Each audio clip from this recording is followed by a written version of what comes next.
Good morning বন্ধুরা, আশা করি আপনারা সকলে খুব ভালো আছেন এবং সুস্থ আছেন। আজকে আবার একটা নতুন রেসিপির মাধ্যমে কুকস অ্যান্ড কম্প্যানিয়নে আপনাদের সবাইকে স্বাগত জানাচ্ছি। বন্ধুরা, আজ আমি আপনাদের খুবই সিম্পল একটা রেসিপি করে দেখাবো। রেসিপিটা সিম্পল হলেও খাবারটা কিন্তু একদমই সিম্পল বলা চলে না। আজকে আমাদের রেসিপি রুই ভাপা। বিভিন্ন বিয়ে বাড়ি বা যে কোনো অনুষ্ঠান বাড়িতে গরম ভাতের সাথে রুই ভাপা কিন্তু আঙুল চেটে খাওয়ার মতো একটা রেসিপি। রুই ভাপা বানানোর প্রত্যেকটা স্টেপই কিন্তু ভীষণ সহজ। তাহলে চলুন রান্নাটা শুরু করা যাক।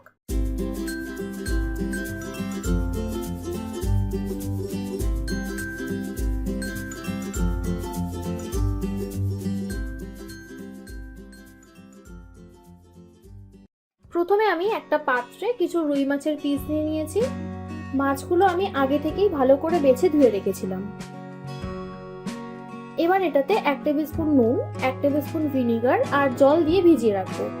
আপনারা ভিনিগারের বদলে পাতিলেবুর রসও ব্যবহার করতে পারেন।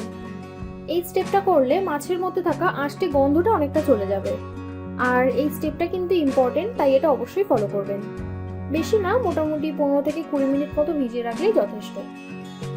ওকে, এবার আমি একটা মিক্সিং জারে 1 টেবিল স্পুন সাদা সর্ষে, 2 টেবিল স্পুন কালো সর্ষে,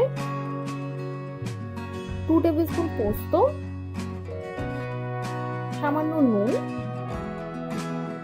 ঝাল অনুযায়ী কাঁচা লঙ্কা, সর্ষের তেল আর জল দিয়ে স্মুথ ঠিক একটা পেস্ট তৈরি করে নেব।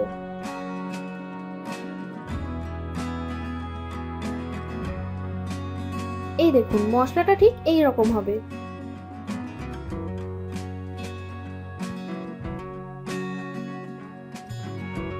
এবার মাছগুলো জল থেকে তুলে একটা পাত্রে নিয়ে নিচ্ছি। মাছ থেকে জলটা ভালো করে ঝারিয়ে নেবেন। জল থেকে গেলে কিন্তু টেস্ট খুব একটা ভালো আসে না।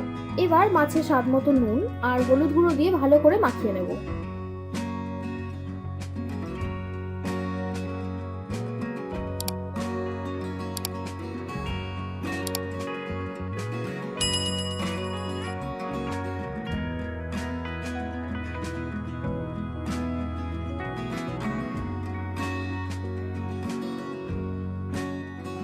এখন একটা পাত্রে 150 গ্রাম ফেটানো টক দই নিয়ে তার সাথে বেটে রাখা মশলাটা পুরোটা দিয়ে দেবো। তারপর সামান্য হলুদ গুঁড়ো আর কাঁচা সর্ষের তেল দিয়ে ভালো করে মিক্স করে নিতে হবে।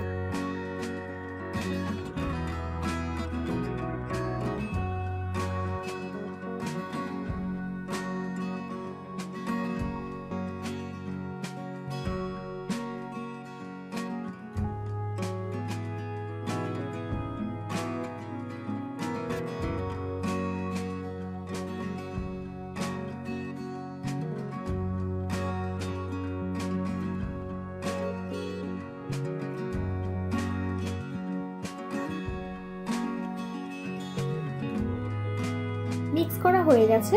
এবার একটা ঢাকনা বন্ধ টিফিন বক্সে এটা একটু ঢেলে নিচ্ছি।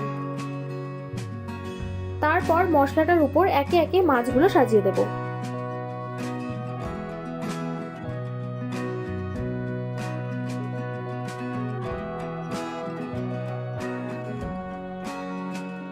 তার উপর আরো খানিকটা মশলা দিয়ে দেবো।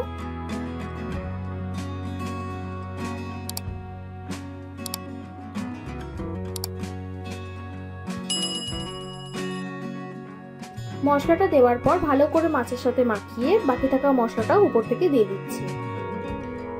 ব্যাস, আর কিছুই না, একে একে উপর থেকে চেরা কাঁচা লঙ্কা সাজিয়ে দেব।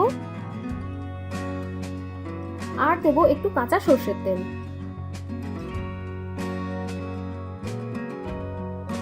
তারপর ঢাকনাটা ভালো করে চেপে বন্ধ করে কড়াইতে একটা স্ট্যান্ড বসিয়ে টিফিন বক্সটা তার উপর বসিয়ে দেব।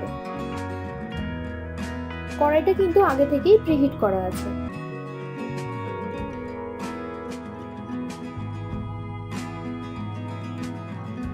এবার টিফিনের মাঝ বরাবর অবধি জল দিয়ে দিতে হবে।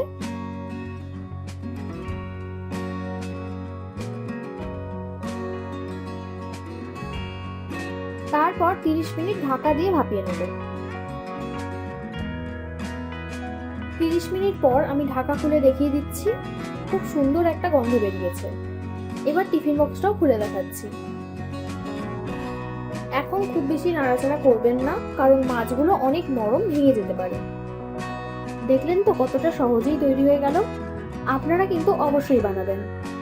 ভিডিওটা ভালো লাগলে একটা লাইক করবেন আর সাবস্ক্রাইব করে আমাকে আরও উৎসাহ দিন, যাতে এই রকম ভালো ভালো রেসিপি আপনাদের কাছে প্রতিনিয়ত আনতে পারি।